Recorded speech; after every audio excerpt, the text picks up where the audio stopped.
최근 주식시장의 위아래 변동성이 사람을 헷갈리게 하고 있습니다. 차라리 하락장이면 주가가 폭락할 거라는 공포, 상승장이면 주가 상승에 대한 욕심이 지배할 것인데 누군가는 상승을 외치고 누군가는 하락을 외치는 이 상황에서 미리 읽어보면 좋겠다 싶은 책이 있어 가지고 왔습니다. 바로 우석 작가의 부의 본능이라는 책입니다. 이 책에서는 우리 인류는 800만 년 동안 존재했지만 농사가 시작된 지는 1만 년밖에 되지 않았다는 점을 짚어내면서 799만 년간 이어져 온 원시 인류가 가지고 있던 생존 본능들이 아직 현대 인류에게 남아있다고 이야기를 합니다. 그리고 투자를 함에 있어서 이 본능들이 계속해서 방해를 하고 있다고 이야기를 하는데요. 그럼 우리의 투자를 방해하는 이 본능들을 지금 바로 알아보겠습니다. 우리의 투자를 방해하는 원시 본능의 첫 번째는 무리짓는 본능의 오류입니다. 저자는 이 챕터의 서문을 이렇게 적어놨습니다. 부자가 부자인 이유는 외로운 늑대처럼 홀로 다니기 때문이고 빈자가 가난한 이유는 무리지어 다니는 양떼이기 때문이다. 투자에서 성공하려면 논리를 떠나서 항상 소수의 편에 서는 게 유리하다. 그러나 무리짓는 본능은 소수의 편에 서는 걸 방해한다. 저자가 투자에서 성공하려면 논리까지 떠나서 항상 소수의 편에 서는 게 유리하다라고 말할 정도의 이유는 무엇일까요? 그리고 저자뿐만이 아니라 많은 투자대가들이 소수의 편에 설 것을 강조하는 이유는 무엇일까요? 하지만 그 이유를 알아보기 전에 왜 우리는 다수의 편에 있으려 하고 소수의 편에 서는 것을 두려워하는지부터 알아봐야 합니다. 우리 인류가 원시시대에 존재할 때에는 지금의 체격보다 훨씬 작은 12살 어린이의 체격을 가지고 있었다고 합니다. 이러한 왜소한 체격 탓에 가진 힘이 약하니 혼자서 생활을 하면 맹수는커녕 들개들만 만나도 살아남기가 힘들었죠. 그리고 사냥을 하더라도 혼자 사냥을 할 때보다 무리지어 사냥을 해야 큰 사냥감을 잡을 수 있고 사냥 성공률도 높아졌습니다.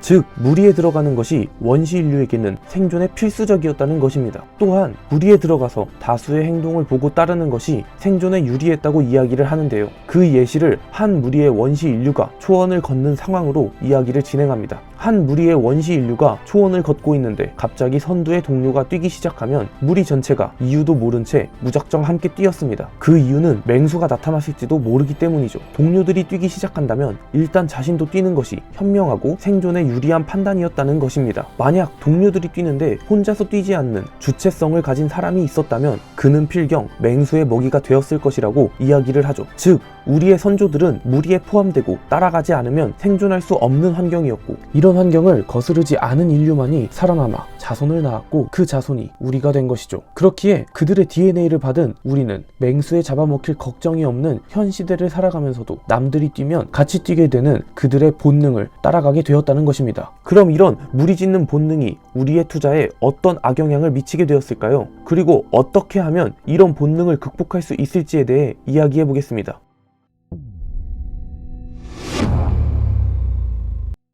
지금 현 시대에 살아가는 우리에게 무리짓는 원시 본능은 주식 투자, 부동산 투자 같은 거의 모든 투자에서 악영향을 끼치고 있습니다. 대표적으로 많은 사람들이 실수하는 고가 매수와 저가 매도가 있는데요. 많은 사람들이 주변에서 주식이나 부동산으로 돈을 벌고 있다는 소식을 듣고 투자 시장에 들어옵니다. 왠지 나만 빼고 모두가 돈을 벌고 있다는 생각을 하면서 말이죠. 그리고 이미 많이 오른 주가에서 매수를 하고 그러다 주가가 하락을 하면 공포를 조성하는 뉴스들을 보면서 자신도 다른 사람들을 따라서 매도를 진행하죠. 우리가 흔히 봐온 고점 매수, 저점 매도가 이렇게 진행이 되는 것입니다. 그렇기에 우리는 이와 정반대로 투자를 진행해야 합니다. 저렴할 때 사서 비쌀 때 팔아야 한다는 것이죠. 정말 너무 많이 들어서 진부하기까지 할 정도입니다. 그러나 진부하다는 것은 그만큼 중요한 이야기이기에 많이 들었다는 것이고 실제로 이에 대해서는 너무 많은 투자대가들이 이야기하였습니다. 남들이 탐욕을 부릴 때는 공포를 느껴야 하고 남들이 공포에 빠져 있을 때는 탐욕을 부려야 한다. 워렌 버핏. 주가 하락은 공포에 사로잡혀 폭풍우 치는 주식시장을 빠져나가려는 부하 내동자들이 내던진 좋은 주식을 싸게 살 수 있는 기회다. 피터 린치.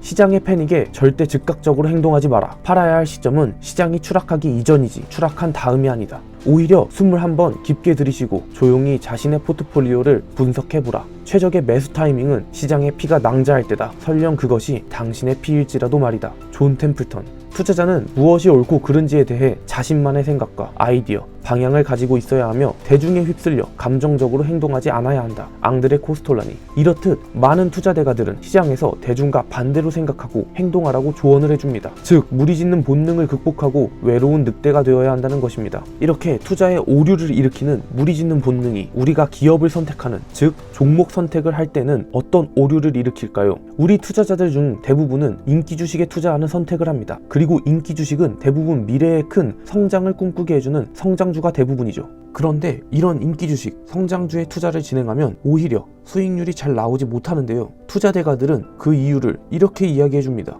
벤자민 그레이엄은 성장주가 투자자의 예상대로 좋은 성장을 거둔다고 하더라도 이미 좋은 성장을 거둘 것까지 프리미엄을 주고 매수했기에 기업의 성장을 맞추더라도 큰 수익을 얻을 수 없다 라고 하였고, 피터 린치는 성장 산업의 경우에는 많은 기업들이 욕심을 내기 때문에 경쟁자가 많아지고 그로 인해 회사가 돈을 벌기 힘들어져 큰 수익을 기대하기 힘들다 라고 이야기를 덧붙였습니다. 즉 투자자가 기업의 성장성을 잘 보고 인기 주식을 구매한다고 한들 이미 해당 기업은 성장성에 대한 프리미엄을 다 받은 상태이고 해당 산업은 성장성이 크게 보이기에 많은 기업들이 앞다투어 진출하여 시장 점유율을 확보하기 힘들어진다는 것이죠. 그리고 투자자들 중 일부는 이러한 성장주의 한계를 알고 있음에도 무리에서 벗어나 아무도 가지지 않는 기업의 지분을 소유한 것을 불안해하기도 합니다. 다른 이들이 모두 성장성을 극찬하는 기업이 아닌 모두가 고개를 저으며 그 기업의 사업은 성장성이 너무 낮아, 그 기업은 매출이 많이 나와도 영업이익, 순수익은 적게 나오는 안 좋은 사업이야 라고 이야기를 하는 시장 소외주를 들고 있기 때문이죠.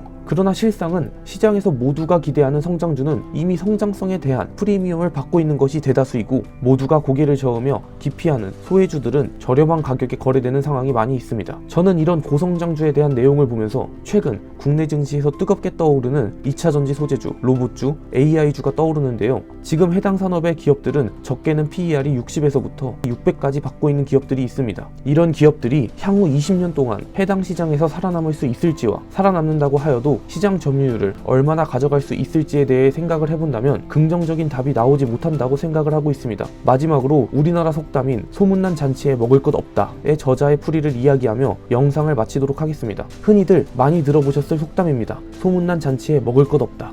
정말 소문난 잔치인데 먹을 것이 없을까요? 저자는 해당 속담이 외관은 그럴듯한데 속이 텅 비었다는 것이 아니라고 말합니다. 잔치가 소문이 나고 많은 사람들이 잔치 음식을 먹으려고 달려오니 음식을 다른 집들보다 많이 준비해도 한 사람당 먹을 수 있는 음식량이 줄어든다는 것이죠. 그렇기에 저자는 많이 먹으려면 소문나지 않은 잔치집을 찾으라 라고 이야기를 합니다. 지금 여러분은 시장에서 어떤 감정을 느끼고 계신가요? 혹시 여러분의 지금 감정이 원시 본능에 따라서 올라오는 그런 감정은 아니신가요? 또는 여러분이 지금 달려가는 잔치집이 온 세상 사람들이 모두 알고 있는 잔치집은 아닌가요? 여러분이 지금 대중과 함께하는 양떼에 속해 있는지 아니면 외로운 늑대로 투자를 진행하고 있는지 되돌아보는 시간이 되었으면 좋겠습니다. 감사합니다. 재테크하는 청년이었습니다.